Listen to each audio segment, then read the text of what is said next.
오라버니들 안녕하세요. 연인 사이나 부부 사이에 좋아하는 취미가 같으면 어떻게 될까요? 연인 사이에 취미가 같게 되면 최고의 연인님과 동시에 최고의 친구 사이가 됩니다. 같이 할 수 있는 것도 많아지고 같이 보내는 시간도 많아지게 됩니다. 그만큼 뗄래야 뗄 수 없는 사이가 되는 것이죠. 부부 사이에서도 서로 취미가 같게 되면 같이 생활하는데 불편함이 없고 공감대 형성이 많이 되기 때문에 결혼 생활을 유지하는데 정말 많은 도움이 됩니다. 실제로 취미가 서로 맞지 않아서 이혼하는 부부도 굉장히 많다고 합니다. 고작 취미 때문에 어떻게 이혼을 하냐고 생각할 수도 있지만 의외로 빈번하게 일어난다고 합니다. TV에서 봤는데 남자가 낚시에 미쳐 있어서 아내가 아기를 낳으러 갔는데도 아기 낳는 장소에 늦게 가고 그랬다고 하죠. 그래서 결국 이혼을 했다고 합니다. 이처럼 취미가 서로 맞지 않으면 따로 있는 시간이 길어지게 됩니다. 그러면서 서로의 생활을 공유하지 못하게 되고 불만만 쌓이게 되는 것이죠. 결국 이럴 거면 결혼을 왜 했나 생각이 들기도 한답니다. 그러니 우리 오빠들은 여자를 만날 때 취미까지 고려해서 선택하는 게 좋습니다. 그리고 지금부터 제가 말씀드릴 취미를 가진 여자들은 절대 만나지 않는 게 좋습니다. 왜냐하면 지금부터 제가 말씀드릴 취미들은 여자가 바람나기 딱 좋은 그런 취미들이거든요. 자, 그럼 여자가 바람피기 딱 좋은 그런 취미에는 어떤 것들이 있는지. 첫 번째, 등산. 첫 번째로 여자가 바람 피우기 딱 좋은 취미는 등산입니다. 등산의 목적이라는 불륜 영화가 있을 정도로 등산은 너무나도 유명한 취미 중 하나입니다. 물론 진짜 등산만을 목적으로 하는 취미면 건강도 챙길 수 있고 기분 전환도 할 수 있는 좋은 활동입니다. 그런데 그렇지 않은 여자들의 경우 화장을 하고 쫙 붙는 레깅스를 입고 등산을 하곤 하죠. 그리고 등산은 정말 조금만 올라갔다가 내려오는 경우가 많습니다. 산에 내려와서는 목이 마르니까 막걸리와 같은 술을 먹으면서 그렇게 정분이 많이 난다고 합니다. 요즘엔 등산 오픈 카톡방이 따로 있다고도 하니 등산이 안 좋은 목적으로 많이 변질되었다고 볼 수 있죠. 그리고 그런 오픈 카톡방 통해 미혼 남녀는 물론이고 유부남 유부녀들이 그렇게 많이들 온다고 합니다. 유부남 유부녀들끼리 손을 잡고 알콩달콩 등산을 많이 한다고 하죠. 그래서 우스갯소리로 손을 잡고 등산을 하고 있는 중년 남녀를 보고 뒤에서 엄마, 아빠 라고 소리치면 동시에 손을 놔버린다고도 합니다. 왜냐하면 진짜 부부는 손을 잡고 등산을 하지 않기 때문이죠. 그러니 만약 내 여자친구나 아내가 혼자서 등산을 하러 나가겠다고 한다면 거기에 화장을 하고 딱 붙는 레깅스를 입고 나간다면 98% 이상 바람이겠구나 생각하시면 됩니다. 두 번째, 서핑. 두 번째로 여자가 바람피기 딱 좋은 취미는 바로 서핑입니다. 여러분 서핑의 명소가 어디인지 아시나요? 바로 양양입니다. 지역 감정을 조장하는 그런 얘기가 아니라 양양이 요즘에 그렇게 핫하다고 합니다. 그리고 양양에서 서핑을 하면서 그렇게 남녀 간의 새로운 만남이 많이 이루어진다고 하죠. 서핑을 하려면 어느 정도 벗은 몸을 노출해야 하고 그곳에는 대부분 몸이 좋은 남자들이 많습니다. 이런 환경에 놓여 있기 때문에 당연히 남녀 간에 호감이 생길 수밖에 없는 거죠. 그리고 양양에서 밤에 파티를 하면 문란한 행동을 하는 그런 사람들도 많다고 합니다. 물론 서핑이 정말 좋아서 가는 여자들도 있겠지만 그런 여자가 있으면 주변 남자들이 달려들어서 서핑을 잘 타는 방법을 알려주겠다며 작업을 겁니다. 그리고 서핑을 타는 방법을 알려주려면 어느 정도의 스킨십을 할 수밖에 없게 됩니다. 그런 스킨십에 찌릿찌릿한 신호와 감정이 들게 되는 거죠. 그럼 결국 둘 사이에 정분이 날 수밖에 없게 됩니다. 그리고 서울을 기준으로 양양까지 가려면 오랜 시간이 걸립니다. 그러니 내 여자친구나 아내가 친구들이랑 양양에 1박 2일로 놀러 간다고 말을 한다면 무조건 뜯어말리면서 가지 말라고 하셔야 합니다. 세 번째, 골프. 세 번째로 여자가 바람 피우기 딱 좋은 취미는 골프입니다. 사실 골프는 요즘 대중화가 너무 많이 돼서 많이들 하는 취미이긴 한데요. 골프를 하다가 잘못 엮이고 서로 정분이 나는 그런 케이스가 정말 많다고 합니다. 특히나 요즘엔 스크린 골프를 많이들 친다고 하는데요. 스크린 골프를 치면서 맥주를 그렇게 많이들 마신다고 합니다. 그렇게 맥주를 한잔하다가 남녀가 또 서로 눈이 맞게 되는 거죠. 또한 여러분도 유튜브를 보거나 골프를 접해보셨다면 아시겠지만 여자들이 취미로 골프를 배우게 되면 옷도 짧고 그런 의상들을 많이 입게 됩니다. 또한 골프를 가르쳐주는 강사들과의 스킨십이 자주 일어나게 되죠. 이렇기 때문에 남자 강사들과 골프를 배우는 여자 회원 간의 바람이 정말 많이 일어난다고 합니다. 비단 스크린 골프뿐만 아니라 필드에 나가 골프를 칠 때도 마찬가지입니다. 보통 골프를 치려면 4명 정도 뭉쳐서 다니곤 합니다. 이때 필드를 돌다가 그늘집 같은 곳에서 맥주 한 잔씩 하면서 이런저런 얘기를 많이 합니다. 그렇게 서로에 대한 얘기를 하면서 정분이 나기도 한다고 하죠. 또한 돈이 없는 여자인데 골프를 자주 치러 가는 여자라면 돈을 내주는 아는 오빠들을 따라가는 여자일 확률이 높습니다. 골프를 한 번 치러 가는데 최소 30만 원이 드는데 일주일에 3번 정도를 한 여자만 데리고 계속 나간다면 그 남자가 과연 어떤 목적 없이 그 여자랑 가는 걸까요? 그리고 여자는 이걸 모르고 따라가는 게 절대 아닙니다. 그러니 골프를 취미로 가진 여자 또한 언제 바람이 나도 이상하지 않기 때문에 무조건 걸러야 합니다. 4번째, 클럽. 4번째로 여자가 바람피기 딱 좋은 취미는 바로 클럽입니다. 불과 10년 전만 해도 심하진 않았지만 요즘 클럽에서는 안 좋은 약을 많이 한다고 합니다. 그리고 이상한 사람들이 정말 많다고 합니다. 그래서 클럽은 남자친구나 남편이 있는 여자가 가기엔 정말 위험한 곳이죠. 물론 별다른 목적 없이 재미만을 위해서 1년에 한 번 정도는 클럽에 갈 수 있다 생각합니다. 하지만 클럽을 매일 가거나 주에 3번 이상 가는 그런 여자는 무조건 걸러야 합니다. 왜냐하면 클럽은 일단 스킨십이 정말 엄청나게 많이 발생하는 공간입니다. 여자들이 서 있으면 남자들이 뒤로 와서 부비부비를 엄청 하곤 합니다. 내 여자친구나 아내가 그런 곳에 가서 다른 남자와 부비부비를 하고 있다고 생각해보세요. 정말 피가 거꾸로 솟는 기분이 들지 않나요? 저는 만약 제 남자친구가 클럽에 가서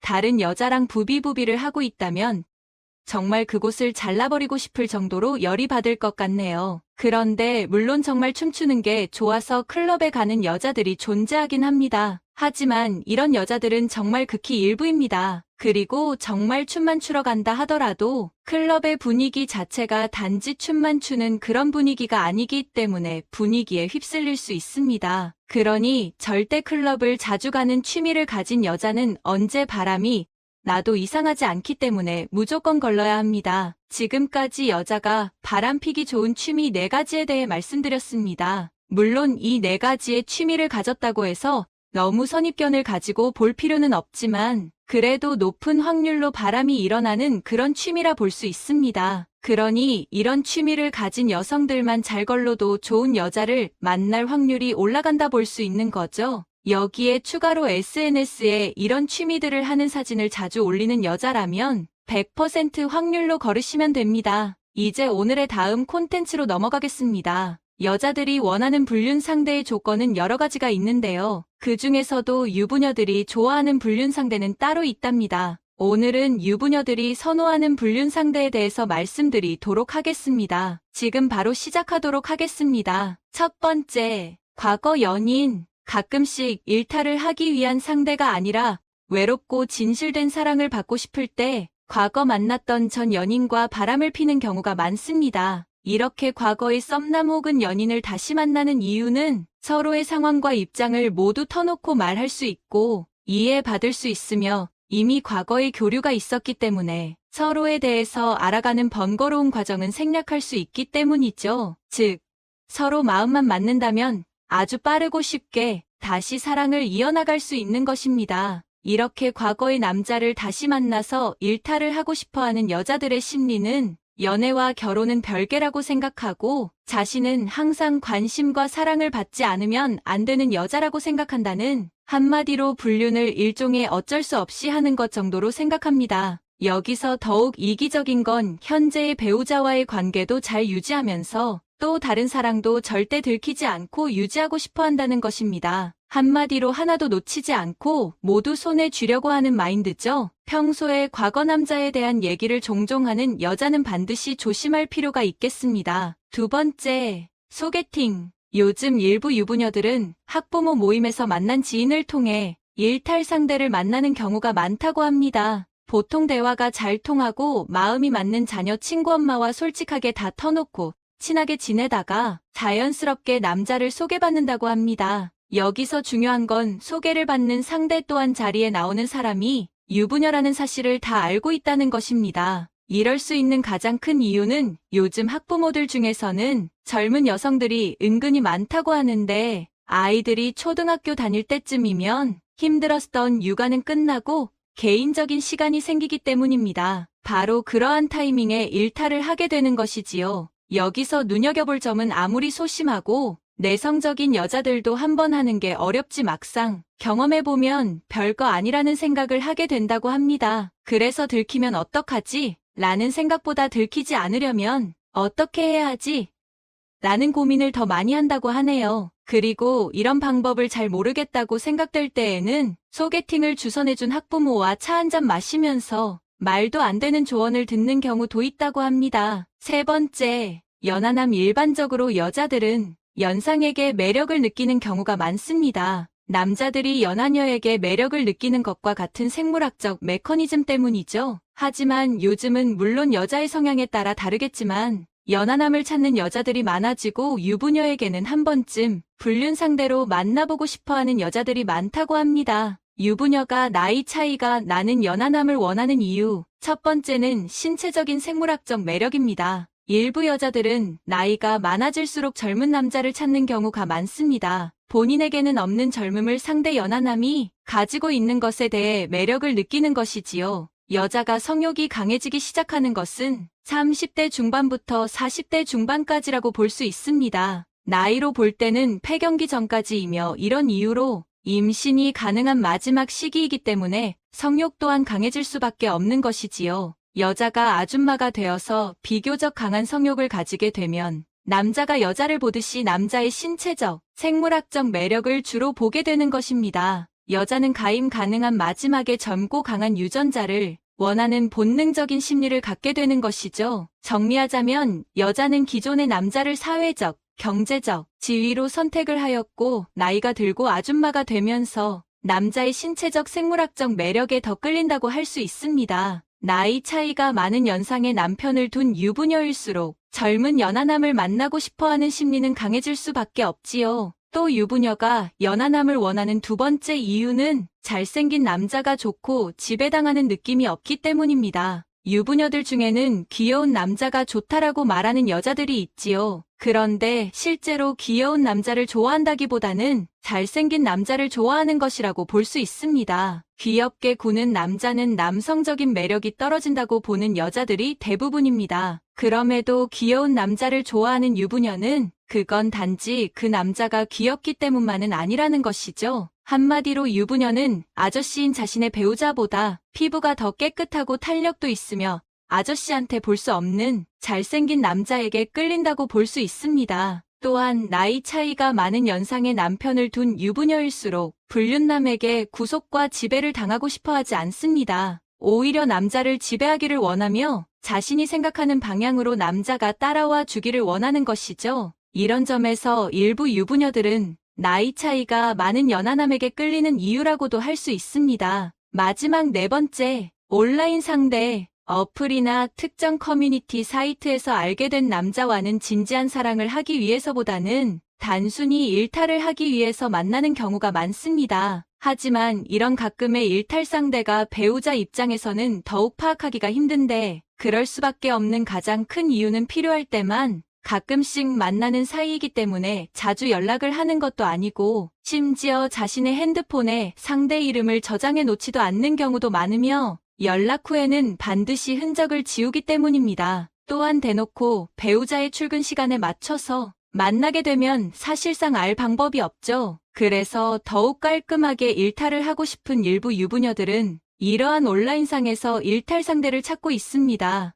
요즘은 어플이나 온라인 모임 등이 너무나도 잘 되어 있기 때문에 마음만 먹는다면 언제든 일탈 상대를 구할 수 있습니다. 이렇게 순간적인 일탈을 하는 일부 여성들은 자신의 핸드폰 번호, 이름, 사는 곳은 상대에게 절대 알려주지 않고 오로지 익명으로 온라인상에서만 아주 시크릿하게 소통하고 정말 필요할 때만 가끔씩 만나는 남편에게 걸릴 리스크도 적고 이미지나 소문 같은 걱정을 할 필요도 없기 때문에 유부녀들이 가장 선호하는 분류 루트 중 하나입니다. 실제로 이혼, 상간, 소송 관련 변호사들의 얘기를 들어보면 이렇게 온라인으로 만나 일탈을 하는 유부녀들이 상당히 많다고 합니다. 그래서 특이하게 유부녀 취향을 가진 남성분들도 이를 노리고 이러한 온라인이나 어플 등을 많이 이용한다고 하더군요. 오늘은 유부남들이 선호하는 불륜 상대에 대해서 알아봤는데요. 정리하자면 과거 연인, 소개팅, 연하남, 온라인 상대 이렇게 4가지입니다. 마지막 부분은 당신의 삶을 위한 건강 섹션이 될 것입니다. 아침에 일어나서 공복에 물 한 잔 마시면 건강에 좋다는 이야기 많이 들어보셨지요? 잠깐 그렇게 드시면 박테리아를 드시는 것입니다. 지금부터 말씀드리는 딱 3가지만 지키시면 가장 간단하고 돈이 하나도 들지 않는 최고의 보약, 물 한 잔의 기적을 체험하실 수 있습니다. 딱 일주일만 이렇게 드셔보세요. 기적이 일어납니다. 앞으로도 최고의 건강 정보만 전해드리겠습니다. 오늘의 주인공은 바로 물입니다. 특히 아침에 일어나셔서 드시는 아침 공복 물 한 잔이 바로 오늘의 핵심인데요. 아침에 일어나서 물 한 잔 드시면 좋다는 이야기는 많이 들어보셨지요? 우리 몸은 70%가 물로 이루어져 있는데요. 따라서 물은 신체를 구성하고 생명을 유지하는 가장 중요한 물질 중 하나입니다. 우리 몸속에 물이 딱 5%만 빠져도 정신이 혼미해지고 12%가 빠지면 사망에 이를 정도이지요. 또한 우리 몸속에서 물은 정말 중요한 역할을 하는데요. 더우면 체온 유지를 위해서 땀을 배출하기도 하고 노폐물을 배출해서 우리 몸속의 신진대사를 촉진할 뿐만 아니라 혈액 순환과 나트륨 조절, 또 해독작용까지 정말 대단한 효능이 있답니다. 게다가 아침에는 밤새 땀이나 대사 과정을 통해 물이 사용되어서 탈수 상태가 되기 쉬운데요. 그러면 혈액이 끈적끈적하고 점도가 상당히 높아지게 되는 것이죠. 이 상태에서 물을 드시면 혈액의 점도를 낮춰주면서 심근경색과 뇌졸중을 낮추는 효과가 있으니 최고입니다. 물은 언제나 챙겨 드셔야 하지만 특히 아침에 일어나서 드시는 물 한 잔은 더 대단한 역할을 합니다. 그런데 여기서 집중! 이렇게 좋은 아침 공복물 한 잔도 그냥 드시면 절대 안 됩니다. 반드시 주의하셔야 하는 핵심 포인트 딱 3가지만 정해드리겠습니다. 아침 공복 물 한 잔의 기적 1점, 반드시 입을 헹군 후에 드세요. 정말 최고로 중요합니다. 그 이유는 바로 아침에 일어나게 되면 입속에 세균이 가득가득하기 때문인데요. 이렇게 박테리아와 세균이 가득한 입을 헹구지 않고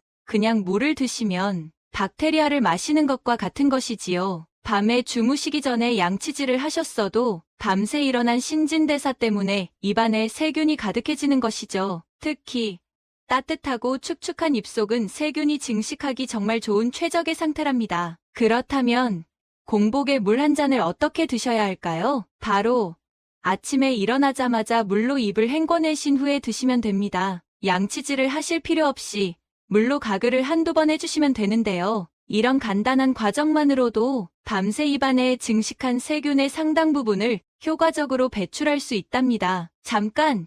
여기서 집중! 아침에 일어나서 입속 세균의 제거를 위해서 양치질 대신 가글을 하시는 분들이 계실 텐데요. 아침 일찍 가글액으로 가글을 하시는 것은 좋지 않습니다. 밤새 건조해지기 쉬운 입속에 가글액이 들어가면 구강 피부에 흡착되기 때문이지요. 그러니 아침에 일어나서 공복에 물 한 잔 드시기 전에 물로 가글 한두 번 해주시면 됩니다. 물로 가글하시는 것도 귀찮으시다면 단순히 아침에 일어나서 침을 뱉는 것만으로도 엄청난 효과가 있답니다. 아침 공복 물 한 잔의 기적 2점, 미지근한 물을 드세요. 뜨거운 물도 안 되고 차가운 물도 좋지 않습니다. 아침 공복에는 딱 미지근한 물을 드셔야 합니다. 아침에 잠에서 깨면 맑은 정신과 갈증 해소를 위해서 공복에 시원한 물 한 잔 벌컥벌컥 들이키는 분들 계신가요? 앞으로는 절대로 하시면 안 됩니다. 아침 공복에 찬물을 드시게 되면 자율신경계를 자극하기 때문에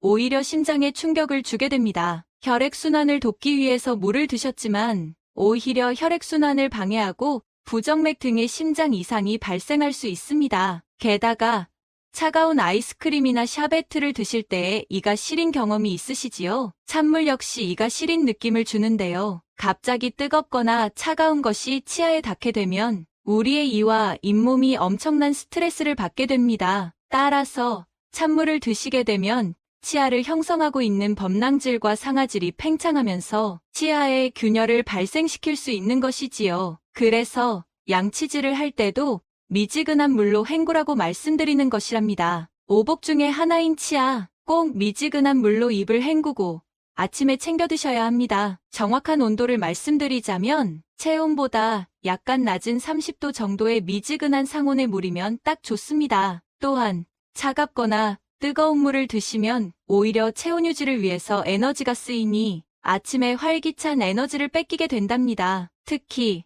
나이가 들면서 기초 대사량이 떨어지게 되는데요. 이때 차가운 물을 드시면 체온이 지나치게 감소하고 위장의 혈류량이 떨어져서 소화액 분비가 저하되지요. 그러니 혈액순환과 신진대사, 에너지 대사를 촉진하기 위해서 꼭 아침에 미지근한 물을 드셔야 해요. 아침 공복 물 한 잔에 기적 3점, 천천히 마셔야 합니다. 밤중에 땀이나 호흡으로 수분이 지나치게 방출되면 아침에 목이 말라서 물을 벌컥벌컥 드시는 분들이 계시는데요. 정말 위험할 수 있으니 반드시 천천히 드셔야 해요. 고혈압이 있으면서 뇌동맥류나 뇌출혈의 병력이 있으시다면 물을 빨리 마시면 위험합니다. 뇌나 심장의 혈관의 혈류량이 급격하게 증가하면서 혈관이 파열되거나 터지는 엄청난 문제가 발생할 수 있기 때문이지요. 또한 급격한 체내 수분 증가는 엄청난 두통을 유발할 수 있는데요. 물을 너무 많이 드시면 체내의 세포 내 염분 농도가 급격히 낮아지고 수분 농도는 높아지게 되지요. 그 결과 세포가 땡땡하게 부풀게 되고 뇌세포가 부을 경우 두개골의 압력을 높여서 두통과 호흡곤란을 불러올 수 있습니다. 또 전해질 수치가 떨어지면서 몸의 균형이 무너지고 근육의 경련이 오히려 발생할 수 있지요. 그러니 물을 한 번에 드시지 마시고 5분 정도의 시간 동안 천천히 마셔야 안전합니다. 요즘 장이 건강하면 뇌와 정신이 건강하고 치매에 안 걸린다는 이야기를 통해서 장 건강에 대한 관심이 부쩍 높아지셨는데요. 맞습니다. 장은 제2의 뇌라고 불릴 정도로 정말 중요합니다. 실제로 장에는 면역세포의 70%가 분포하고 여러 호르몬을 생산하는 기관이 있는데요. 따라서 장 건강은 곧 우리 몸 전체에 정말 중요한 것이지요. 행복 호르몬, 세로토닌의 90%가 장에서 분비되니 특히 중요합니다. 그런데 아침 공복의 물 한 잔은 이 장 건강에 가장 좋은 습관이지요. 위와 대장 반사를 유발해서 장 운동을 촉진해 줄 뿐만 아니라 챙겨 드시는 유산균과 프로바이오틱스와 같은 제품의 효과를 최고로 끌어올려 줄 수 있으니 꼭 건강을 위해 보약보다도 먼저 아침 미지근한 물 한 잔 챙겨서 드셔야 해요. 여기서 질문이 정말 많으실 텐데요. 건강을 위해서는 물을 도대체 얼마나 마셔야 할까요? 하루에 몇 리터를 마셔야 건강에 좋다거나 아침에 4잔을 마셔야 한다고 하는 분들도 계시는데요. 딱 정해드리겠습니다. 숫자는 전혀 중요하지 않으니 목이 마르실 때 적당히 챙겨서 마시면 됩니다. 오히려 지나치게 많은 물을 마시면 더 위험한데요. 특히 신장이 약하거나 투석을 받는 말기 신부전 환자는 체내 수분이 저류하면서 부종과 호흡곤란 등의 문제가 발생할 수 있기 때문입니다. 또한 당뇨가 있으신 분들은 물을 많이 드시면 포만감 때문에 식사량이 줄어들게 되는데요. 이에 따라 저혈당의 위험이 생길 수 있기 때문이지요. 게다가 역류성 식도염 환자분들이나 위가 약한 분들은 과도한 수분 섭취가 일어나면 위식도 연결부가 자주 열리면서 증상이 악화될 수 있으니 한 잔 이상 적당한 양을 드시는 것이 최고입니다. 지금까지 최고의 건강 비법, 아침 물 한 잔을 드실 때에 반드시 주의하셔야 하는 3가지에 대해 알아보았는데요. 마지막으로 함께 정리해볼까요? 아침에 일어나셔서 반드시 물로 입을 헹군 후에 미지근한 물을 천천히 드셔야 한답니다. 어떠신가요? 몸에 좋은 아침 공복 물 한 잔 꼭 챙겨 드셔서 여러분들의 건강을 지키셨으면 좋겠습니다.